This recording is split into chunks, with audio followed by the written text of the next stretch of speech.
ओम श्री गुरुवे नमः।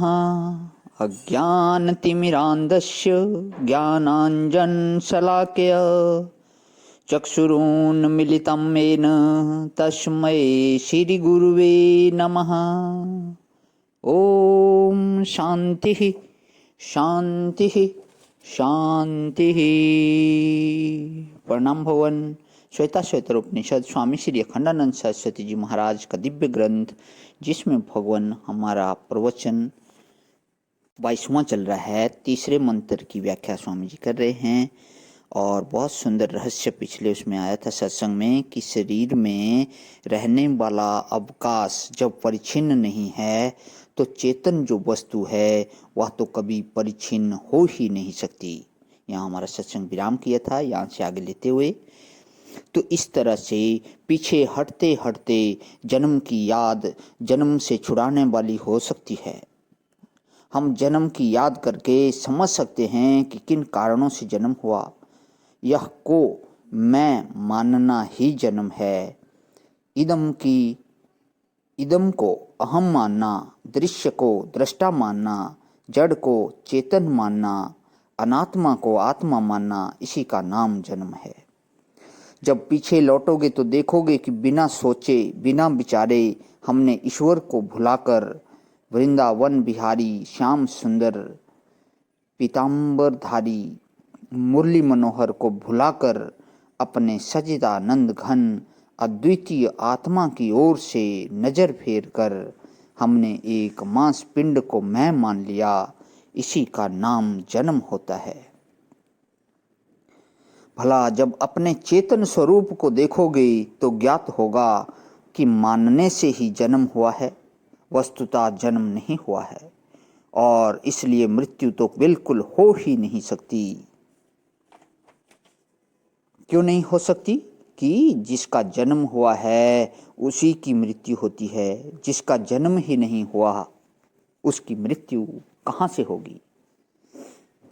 तो न चेतन का जन्म हुआ है न चेतन की मृत्यु होती है। इसके लिए जरा जन्म से पहले वाली अपनी जो स्थिति है उसकी ओर दृष्टि ले जाओ तो ना तो वहाँ बेटा जी थे और ना तो बहू रानी थी और ना उसके पहले, थोड़ा उसके और पहले ले जाओ तो ना माता ना पिता, उसके भी पहले ले जाओ तो तुम जड़ता के साक्षी थे और उसके भी पहले उसके भी भीतर कर लो तो तुम स्वयं चिन्मात्र परमात्मा स्वरूप ही थे। इस प्रकार कभी कभी पीछे की ओर देखना भी अपने स्वरूप के ज्ञान का हेतु होता है, साधन होता है। इसलिए व्यापारी वर्षगांठ मनावे तो यह सोचे कि कितना कमाया और कितना खोया, और भोगी वर्षगांठ मनावे तो यह सोचे कि हमने कौन कौन से भोग प्राप्त कर लिए और कौन कौन से बाकी रह गए। और कारखाना खोलने वाले वर्षगांठ मनावें तो यह सोचें कि अभी हमने किस किस विभाग में अपना कारखाना नहीं खोला। और धर्मात्मा लोग यह सोचें कि हमने कौन सा तीर्थ नहीं किया, कौन सा यज्ञ नहीं किया, कौन सा व्रत नहीं किया। योगी लोग यह सोचें कि योगाभ्यास से हम किस भूमिका तक पहुँचे और अभी कौन सी भूमिका बाकी है। अगर जन्म का रहस्य नहीं समझोगे तो मृत्यु का रहस्य नहीं समझ सकते। और यदि जन्म काल में ही तुमने अपने को मुक्त जान लिया तो मृत्यु काल में भी अपने को मुक्त जान लोगे। जो जन्म काल में मैं अजन्मा है यह जान गया, वह मृत्यु काल में भी अमर हूँ यह भी जाना जाएगा। इसलिए भाई थोड़ा पीछे हटकर अंतर्मुख होकर अनात्मा के संबंध को छोड़कर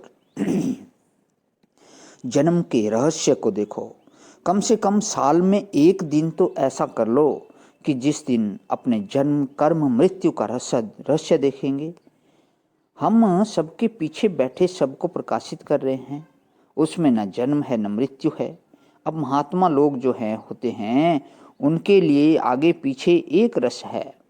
भला उनके लिए जो आगे है वही पीछे है, वही भीतर है वही बाहर है, वही सृष्टि के पहले है वही बाद में है। वही सृष्टि काल में है। महात्मा उसको कहते हैं जिसकी वृत्ति में परमात्मा के सिवाय दूसरी कोई वस्तु नहीं। ना कोई जन्मने वाला है, ना कोई मरने वाला है। सब अपना स्वरूप, सब पर ब्रह्म परमात्मा। कितनी उदार है यह दृष्टि, जिसमें राग नहीं, द्वेष नहीं, मोह नहीं, लोभ नहीं, केवल अपना स्वरूप ही स्वरूप। अच्छा भाई, अब कल तो यहाँ पे जो है प्रवचन 22 विराम करता है भगवान। ओम शांति शांति शांति। प्रणाम भगवान।